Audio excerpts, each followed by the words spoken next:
शुभ सकाळ सर्वांना, श्री स्वामी समर्थ। तर पहा, गावची सकाळ खूप सुंदर आणि प्रसन्न वातावरण असं वाटतं। तर आम्ही सकाळी आज खूप लवकर उठलो होतो, कारण आज आमच्याकडे लग्न घर असल्या कारणाने सुवासनी आणि बांगड्याचा कार्यक्रम आहे। तर व्हिडिओ शेवटपर्यंत नक्की पहा, नक्कीच तुम्हाला आवडेल। तर पहा, अर्ध्यापेक्षा जास्त उठले होते, काही खाली झोपतेत घरामध्ये, आम्ही अर्धे वरती झोपतो। तर अर्धे उठलेले होते, त्यांचे कपडे मी इथे उचलत होते। तर जे उठलेले होते त्यांचे कपडे वगैरे मी घडी घालून खाली घेऊन जाणार होते। तर अर्धे झोपलेले होते आणि अर्ध्यापेक्षा जास्त उठलेले होते। बऱ्याच जणांच्या आंघोळ्याही झाल्या होत्या, कारण घरात लग्न असल्या कारणाने सध्या सगळी धावपळच आहे। तर दिवसभर ते वरती कपडे ठेवले ना तर खूप म्हणजे त्याचा कलर वगैरे उडतो आणि वेगळेच काही पडतात, म्हणून मग रोज ड्युटी असती। संध्याकाळी झोपायच्या वेळेला वरती घेऊन यायचं आणि सकाळी खाली घेऊन जायचं। काही गादी वगैरे आहेत तर त्या आम्ही एका साईडला त्याच्यावर थोडंसं झाकण वगैरे ठेवून वरतीच ठेवतो। तर इथे पहा, आमची आता सकाळ झालेली होती। आज आमचा सुवासनी आणि बांगड्याचा कार्यक्रम आहे लग्न घर असल्या कारणाने। तर इथे पहा, चहा वगैरे चाललेला होता, सासरे चहा पित होते। जाऊबाई व्हिडिओ कॅमेरा समोर धरला का लगेच गप्प होऊन जातात। तर पहा, इथे चहा चाललेला आहे। तर काही लोकांचा चहा झाला, चहा काही 3-4 वेळा होतो। तर इथे बापलेकाच्या गप्पा चाललेल्या आहेत सकाळी सकाळी। तर थोडासा चहा वगैरे घेतलेला आहे आणि सकाळच्या छान अशा वातावरणामध्ये बापलेकाच्या गप्पा सुरू आहेत। तर सकाळी सगळी गडबडच असते। तर इथे पहा, आता खाली काही झोपलेले होते तर त्यांचे अंथरूण उचलायचं चाललेलं। आंघोळ केली होय। आता इथे पहा, कॅमेरा समोर आला की लगेच जाऊबाईची बोलती बंदच होते। मग मी पण आवरते। हं, विचारा ना, घालायची का? हं, काम करूपर्यंत थोडीशी घातली ना।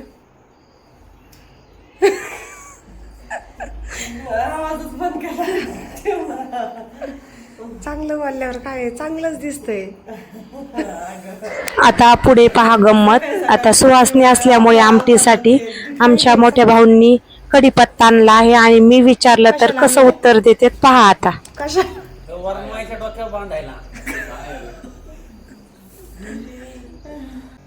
चांगलं आणायचं ना, असं मोठे मोठे पानं।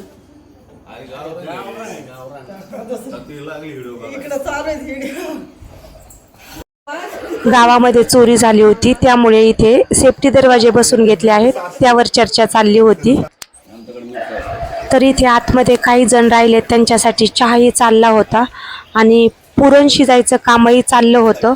कारण मग पुरण शिजायला, पुरण तयार करायला, परत परतायला वेळ लागतो, म्हणून सुरुवातीला पुरण शिजायला घालत होत्या जाऊबाई।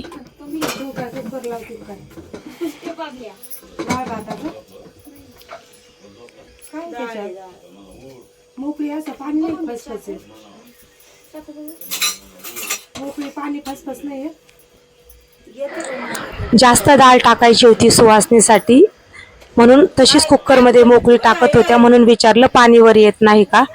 तर त्यानंतर दुसऱ्या जाऊबाईंनी ते बाहेर चूल पेटवली होती, कारण सकाळी पुरणपोळीचा स्वयंपाक असला तरी 10च्या आत घरच्यांना जेवायला लागतं गावी, त्यामुळे पहिला भाजी भाकरी करून घेणार होत्या। तर सगळी धावपळ सुरूच होती आणि एकत्र जास्त कुटुंब असल्यामुळे काही ना काही सुरूच असतं। तर हे पायी इथे आता नंतर मग डाळ वगैरे शिजत टाकल्यानंतर आमच्या मोठ्या जाऊबाई इथे देवपूजा करून घेत आहेत, कारण चहा वगैरे झाला आणि लगेचच डाळ शिजायला टाकली आणि नंतर लगेच देवपूजेला सुरुवात केली। पहिली देवपूजा करून घेतली त्यांनी। नंतर मग बऱ्याच जणांच्या आंघोळ्या झालेल्या होत्या, तर जेवढे कपडे पडलेले होते तेवढे म्हटलं भिजत घालावात आणि थोडी धुवायला सुरुवात करावात, म्हणजे हळूहळू जसे पडतील तसे कामं आवरत राहिलं तर कामं आवरतात। घरामध्ये माणसं जास्त असल्यानंतर कामही भरपूर असतात आणि करायलाही भरपूर जर असतात तर एवढं काही वाटत नाही। तर थोडेसे कपडे भिजत घातले आणि त्यानंतर इथे थोडे चहाचे वगैरे भांडे पडले होते, ते घासून ठेवले। नंतर सगळ्यांची आवरावर सुरूच होती। तर इथे मी भजीसाठी कांदे कापायला घेतले, कारण भरपूर भजी काढायचे होते, त्यासाठी जवळजवळ 1-2 किलो कांदे कापायचे होते। तर इथे मग मी कांदे कापायला सुरुवात केली। कांदे कापतच होते तेवढ्यात सोनार मामा घरी आले, कारण त्यांना घरी बोलवलं होतं. पुतण्याला चांदीची चेन घ्यायची होती आणि काही छोट्या मोठ्या गोष्टी घ्यायच्या होत्या. हे घरी देव केले होते, तर त्या देवाला तांब्याची पाट लावायची होती, तर ती त्यांनी लावली नव्हती, तर त्यावर बोलणं चाललं होतं. तुम्ही तरी जाऊ नाही, आज न्यावं लागते ना परत. मग उद्या सकाळ सकाळ आणा, उद्या जाणे मामाकडे नाही, बबलू मामा हा आणि मग येऊन जाता का? नको नको, पूजा कशाला करायची? बघेच गाडी देते ना दीदी. आपण नाही झाले हा लवकर. कोणता आहे? खंडोबा, आसरा आणि हे कोणती? जाणे. जाणे. उचलितोय बाबले चोरापुरची, मऊरची. ही मोठा देवी आणि तुळजापूरची. तुमचं लग्न कधी आहे? लग्न मंगळवारी. हा, मग तुमचं लग्न झाल्यावर निवांत करू पाठवत. नाही तुम्ही उद्या बिद्या देतात ना बसून पाठ. बरं बघा ना, सध्या राहू द्या. 1-2 दिवस नाही जमायचं बसायला. नाही लवकर केलं म्हणजे पुन्हा तुमचा होता. त्याला काय बसून दे.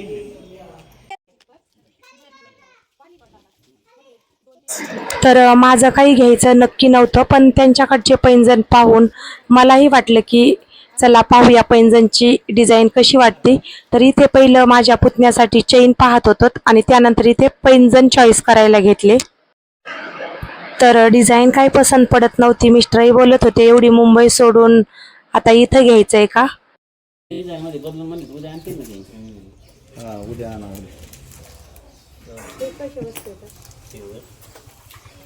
हे 5 बारे मुंबई संपले तुला आता इथपर्यंत आली का तू? 5 दुनी 10,000. बघा एवढ्याचे 10,000 येतात.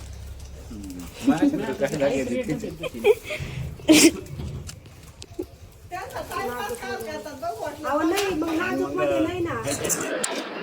पाहायचं काम झाल्यानंतर पुन्हा कांदे कापायला सुरुवात केली, कारण कांदे कापता कापताच ते मामा आले होते. आणि आमच्या गावामध्ये मलिक देव आहे, तर त्या मलकाला हजाला काही लोक निघतात, म्हणजे घरोघरी धान्य वगैरे मागायला येतात. कोणी नवस केलेला असतो त्यामुळे. तर ते आलेले होते, तर त्यांनाही चहा पाणी करायचं चाललं होतं. आणि त्यानंतर मग आमच्या मोठ्या भाऊंनाही बसवलं कांदे कापण्यासाठी मदतीला, कारण जास्त कांदे कापायचे होते आणि पहिलं हॉटेल होतं त्यामुळे त्यांना थोडीशी कांदे कापायची सवय आहे.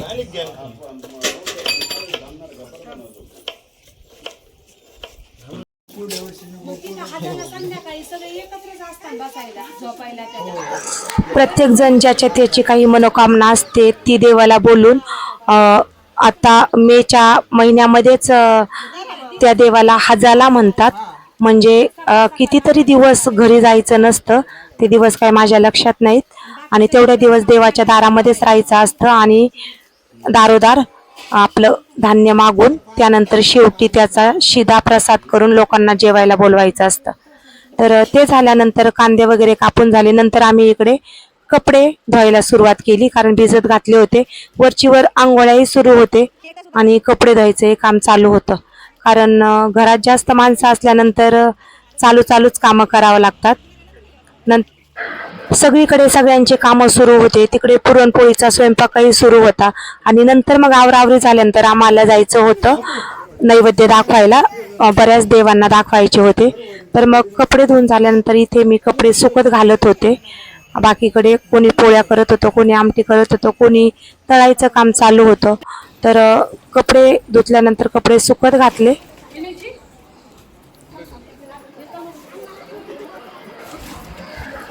त्यानंतर मग बाजूलाच जाऊबाई भाकरी वगैरे करत होत्या, कारण आतमध्ये काही तळायचं काम चालू होतं. बाजूला काही पोळ्या वगैरे चालल्या होत्या. 2-3 ठिकाणी सगळं चाललेलंच होतं.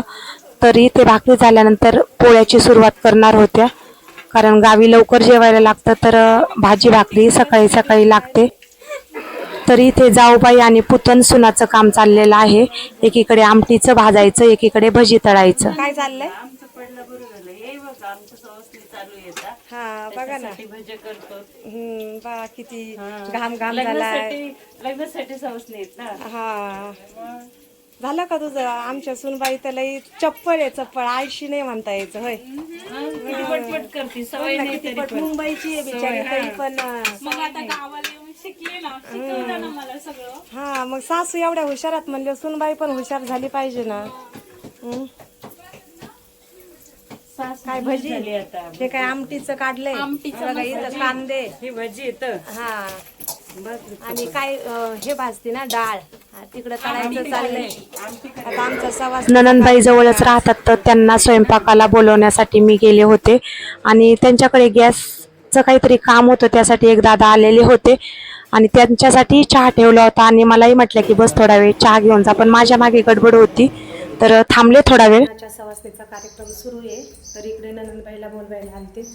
त्यांच्या सासऱ्याचं डोळ्याचं ऑपरेशन झालेलं आहे, तर मग म्हटलं चला इकडे वरती येत तर 2 मिनिट भेटून जावं, परत काही न होईना, पण रात्रीच आलेत ऑपरेशन करून. वरती हे झाडं वगैरे आहेत, हे पाहता त्यांचे सासरे तिथे.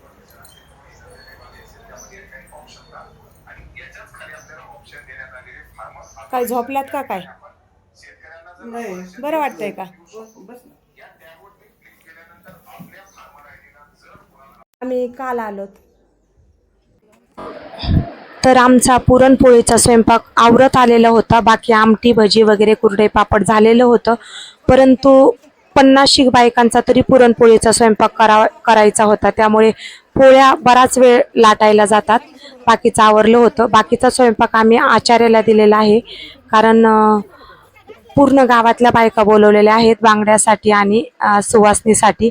तर एक 50 बायका जेवतील, सुवासनी जेवतील एवढ्या पोळ्या केलेल्या आहेत आणि बाकी आचार्याला दिलेला आहे बाकीचा स्वयंपाक करण्यासाठी. तर इथे पहा, देवाला नैवेद्य घेऊन जायची तयारी चाललेली आहे.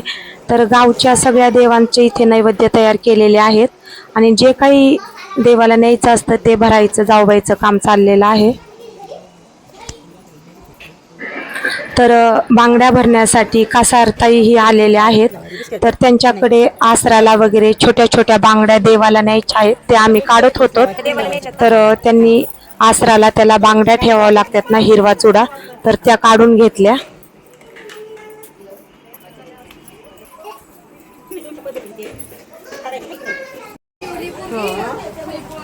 सगळे नैवेद्य बांधले का? हा सगळे ज्याचे त्याच्यात बांधले. आता बाबल्यानी डोंगरची देवी तुम्ही जाणार आहात का?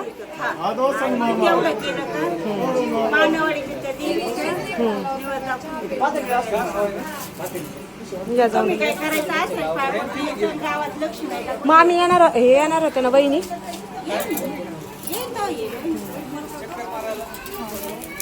झालं का पटकन सोलार? तुम्हाला जेवायचं नाही?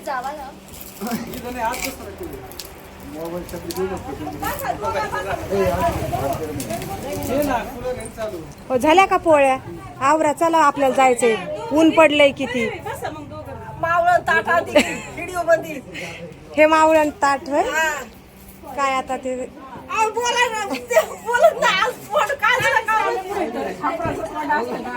बघा आमच्या सासूबाई इथं बसल्यात तरी सुनाचा कसा पावर चाललाय आजकालच्या. आणि इथे ननंदबाई जरा रुसल्यात, काय माहिती आता विचारावं लागेल काय झालं.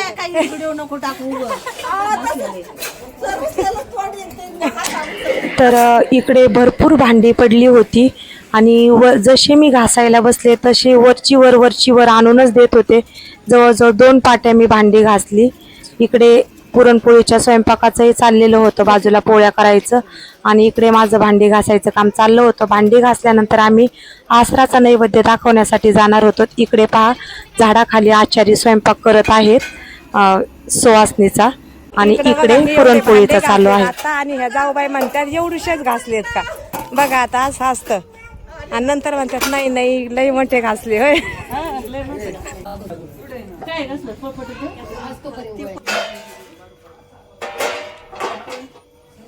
भजी केले तर कुरडई पापड, गुळवणी आहे, ही आमटी आहे आणि हे पहा बघा आता गोंधळ.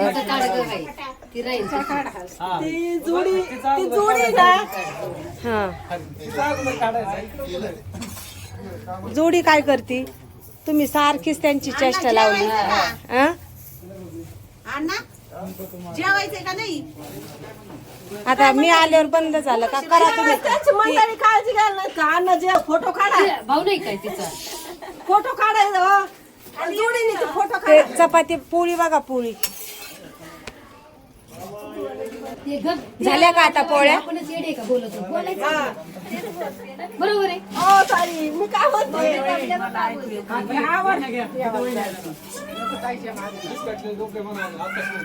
लग्न घरात स्वयंपाकाची जवळजवळ आवरावरी होत आलेली होती कोणाला झोप आणि आली, चेष्टा कोणाचं मस्करी काम अशा चाललंय. कार्यक्रमामध्ये सगळे एकत्र आल्यानंतर सुरूच असते प्रत्येक ठिकाणी. का बरं मारतात तुम्ही आ? असं नका करीत जाऊ. नारळ सोलायत चाललंय आसराला न्यायच्यात ना नैवेद्य. आता बांगड्याचा प्रोग्राम सुरू होईल. आता ह्या पहा आमच्या जाऊबाई आणि मी चाललेलो आहोत आसराच्या पाया पडायला. पुढे आमचे मोठे भाऊ आहेत. गावात किती प्रसन्न वाटते. हिरवगार आहे हे बघा आमचं शेत.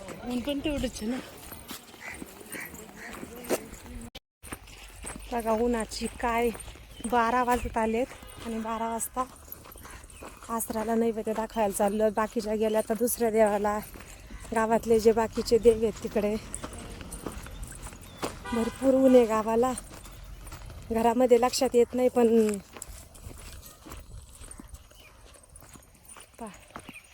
तुमचं शेत आहे इथे. घरापासून जवळच आहे, जास्त लांब नाही. हे आमचे मोठे भाऊ आहेत, ते पण आलेत सोडायला आम्हाला शेतामध्ये. ते पण आलेत आम्हाला सोबत. शेतामध्ये खूप छान आणि प्रसन्न वाटतं. सगळीकडे हिरवगार आहे सध्या. आंब्याला छान कैऱ्या लागल्यात. खूप छान कैऱ्या लागल्यात आंब्याला. हे पहा आंब्याला कैऱ्या मस्त लागल्यात.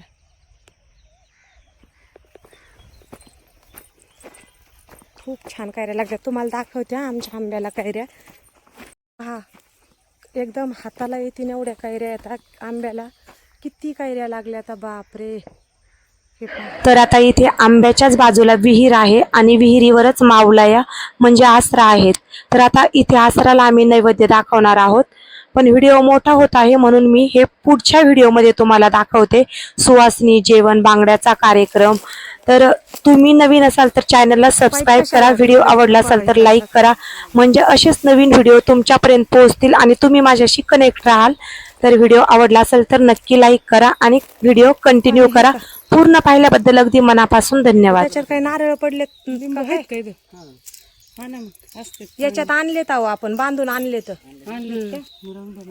इकडे एक लिंबाचं झाड, नारळाचं, केळीचं, ऊस. हा आंबा किती आंबे आले त्याला.